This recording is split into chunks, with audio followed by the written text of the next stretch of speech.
Hey, welcome back to the Chaotic Gardener. Today I thought we would make some Babaganoush with all those eggplants that I keep growing. It's a truly gorgeous day here and we are going to spend just a little bit of time in the kitchen. Yesterday I harvested some of our eggplants, which in previous videos I have mentioned we are growing a lot of. And when you get into this gardening thing, one of the things that I find quite difficult, I don't know about anybody else, is what to do with all the produce. So I don't produce a huge amount of stuff, but definitely quite a bit more than what I'm ready to use on a daily basis. So with my green beans and yellow beans and purple beans, I've been able to process those and freeze them so that they are on hand for future dinners. Also, we do eat a lot of that and it's easy enough to cook up fresh. So that hasn't been too much of a problem, but eggplants don't last too long when you take them off the bush. So that has been a challenge for me. Slicing them, putting them in a batter and frying them is one way that we like to eat them. If I'm making a stew or something like that, chopping them up and just popping them in is good, but summer in South Africa is not really stew time, so we haven't had too much of that to use. So recently my nephew was visiting from the UK and we had harvested a whole bunch of them, and I had just actually watched an episode of Roots and Refuge Farm where Jess had mentioned that she had been making a lot of Babaganoush. This is a Lebanese dish that is made from eggplants, tahini, and a few herbs and spices, and it kind of makes a dip which the Lebanese would eat with their main meal as a side dish. So we had a braai for extended family members to come over to see my nephew, who hasn't been in South Africa since he was about 4 years old, so that was super fun. And it was a great hit. So it is a vegan dish and he is a vegetarian, and I believe he said it was one of the tastiest things he's ever eaten. So that was a good reflection on how tasty the dish is. So I thought I would walk us through it, and if you have a lot of eggplants or you go to the shop and you buy some, this is a very delicious and fairly easy dish to make. You can also freeze it, which is what we are going to do today. So first thing I do is just chop off the tops. You're going to need 3 decent sized eggplants. These are actually beautiful. Not even a horrible mark on them. Stunning. And then you're just going to poke them all over.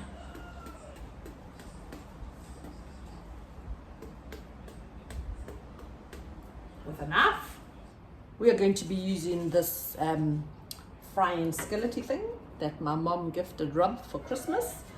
It is two-sided. There's a flat side and there is this side, and I'm going to use this side because it's going to be almost as if it's char grilling it like it's on an open flame on a fire. So it is suggested that the best place to cook the eggplants is on open fire for the smokiness. We do have gas and we have this nifty middle section, so I'm going to put that there. And I am going to put a little bit of coconut oil on. What you do is you take your eggplants and you literally just put it on the flame to start cooking, and you're just going to turn it until the entire eggplant has been cooked and it is nice and soft and squishy inside. So this part does take a while, but I just want to show you. It's going to start getting soft, so you're going to have to keep turning your eggplants so that every part of it is char grilled.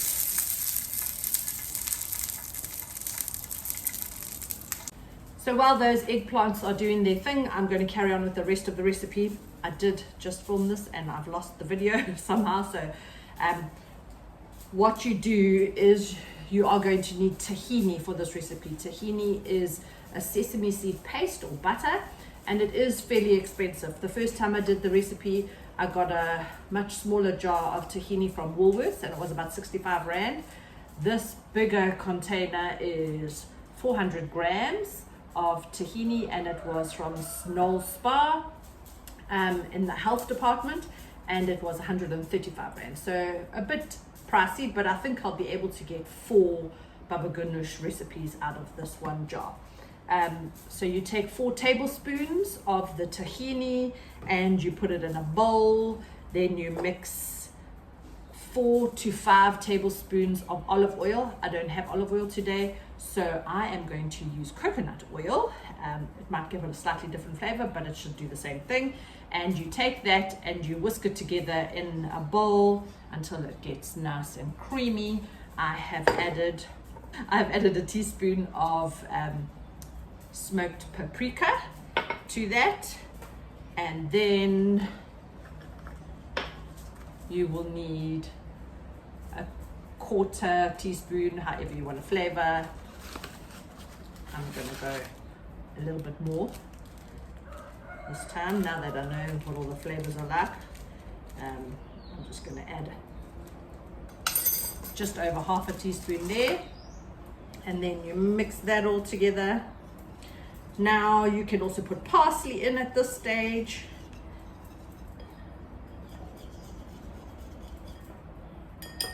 And then you take a lemon, a squeezed lemon, and you're going to add that juice to this mixture, and you're supposed to mix it until it's creamy. I have found that my tahini mixture doesn't stay creamy. It gets a little bit lumpy, but it's fine. Also here, you're going to just be aware of what kind of flavors you want. If you want it to be a little bit more lemony, then you can add more lemon. So it kind of thickens with the lemon juice. This one's looking quite good, better than my other two did.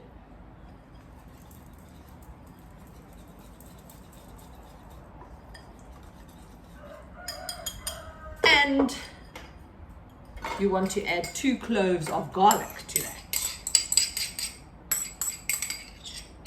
Don't have fresh garlic. This is store-bought already pre-chopped garlic. And mix that all in.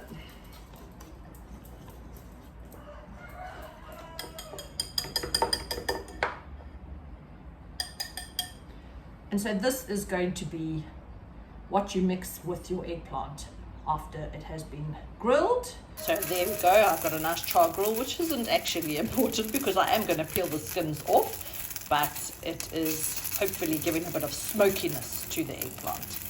And you want it cooked all the way around, so you just got to keep going until everything is done. And you'll be finding now that it is getting nice and soft, and a little bit of moisture is also running off them. And that's good, because you are going to drain them again after they are finished cooking. Just make sure that they are cooked all over. Okay, look at those. They are lovely and soft and grilled all over. I do find that the big ends here do take a little bit longer to do, so I've been kind of squishing them down like that. Anyway, they are ready to be put into a bowl now to cool down, because obviously you have to peel the skins and they are too hot to handle at the moment. So let's put them in a nice bowl. We're just going to leave them to cool down, and I'm putting them in a bowl with a sieve in, so that any excess moisture while they're cooling down can just go into the bowl below.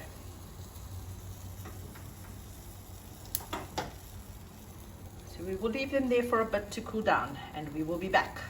Okay, so those have cooled down, and actually whilst it's been in there, a little bit of the excess liquid has dripped out into the bowl. So what you have to do now is you have to peel your eggplants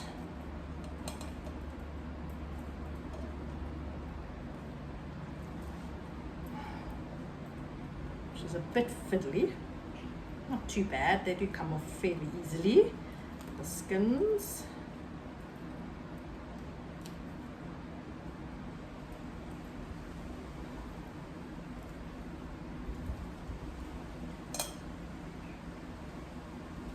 Then you're going to leave it in the strainer again for more excess liquid to run off into the bowl.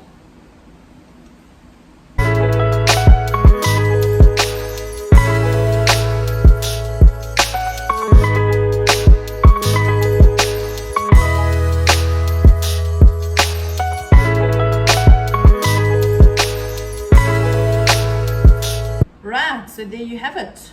All the flesh of the lovely cooked eggplants, and now the rest is up to you. So if you want it to be slightly more chunky, then you can just use a knife and chop it up into chunky bits, and then mix it in with your tahini and your lemon juice and your olive oil. Or if you want, you can put it in a food processor so that it is a lot finer. The choice is yours. Right, so I am going to just put my eggplants here for now, and I'm just going to chop.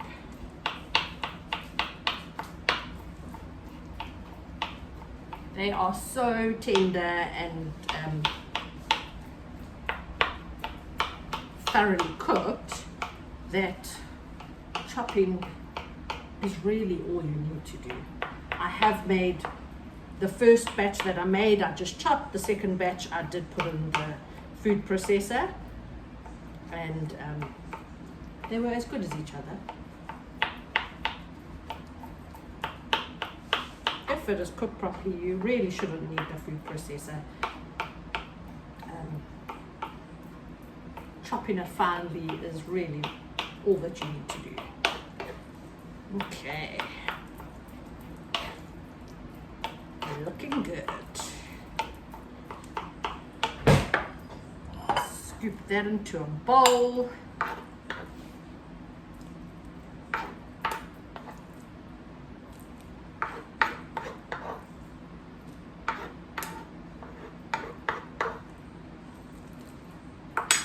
Have a look. Okay. And then you take your tahini mix and mix it all together.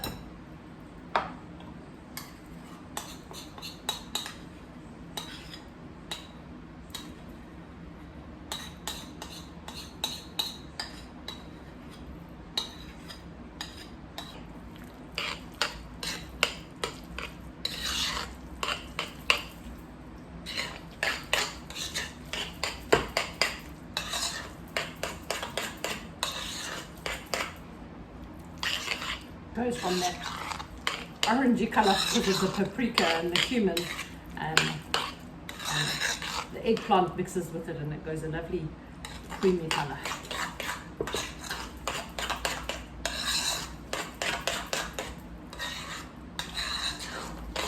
And I'm just mentioning that because the first time I made it, I had seen the picture of the end product, and when I mixed my tahini in and I saw the colour of my tahini, I thought, oh, I've done something wrong here. But then as I mixed, the colour changed.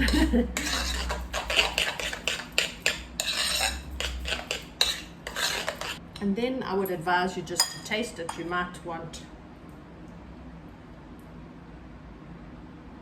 tastes good.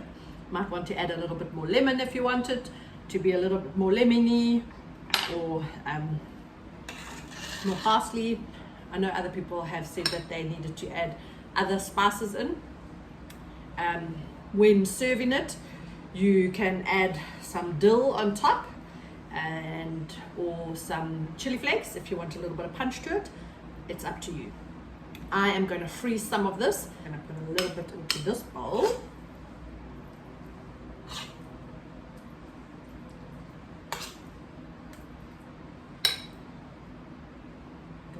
Sprinkle a little bit of dill over the top.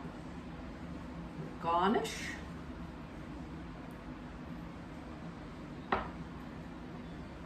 and the rest is going in the deep freeze.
Write what it is and the date that we made it, and we'll pop it in the deep freeze. So thank you for spending some time with me as we make Babaganoush. And remember, if you do get into the gardening game and you are new at it and you get in a whole lot of produce and you don't know what to do with it, spend some time Googling. Go on Pinterest, go on Google, find different ways that you can preserve things. Follow other people, they've always got good ideas that are really practical. Sometimes you do see things on social media and it's just way too time consuming or advanced for a beginner grower. I have found sometimes that it is a bit overwhelming when you're harvesting a whole bunch of stuff and you don't know what to do with it, and then it's just going to waste and you're just dumping it on the compost heap, which is not a bad thing because you are then providing nourishment and nutrients for to put back into your garden, but you are growing for the purpose of wanting to eat the stuff that you're growing. So if you can find ways to preserve things that are pretty easy and well liked by everybody, then do that. So I was thinking earlier on in the season that maybe I wouldn't grow eggplants again next season because I wasn't able to eat them quick enough, but now that I've discovered Babaganoush, I certainly will be growing eggplants again, and I'm going to be testing a couple of other recipes going into this next month. So find ways to preserve your food and have fun. Thank you for spending the morning with me. I really hope you've enjoyed the time that we spent together and learning how to make Babaganoush and preserve some eggplants. If you have enjoyed this video, please subscribe to my channel, and so that we can journey together. Rob's doing this thing. I have really enjoyed sharing this recipe with you. So until next week, have a good one.